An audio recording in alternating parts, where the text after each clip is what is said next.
เราพอไปเลยโอเคเอามา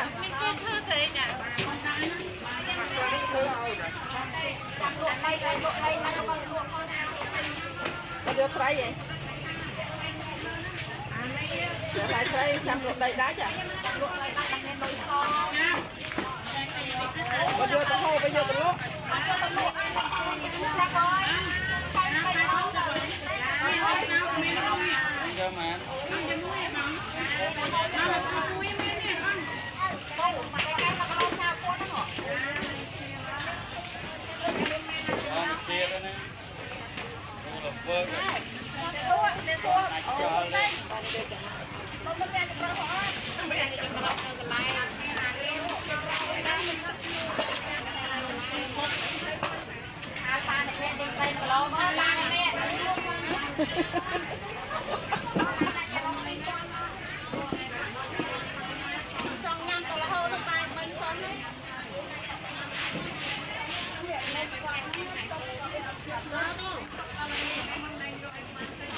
ê lột lại lại qua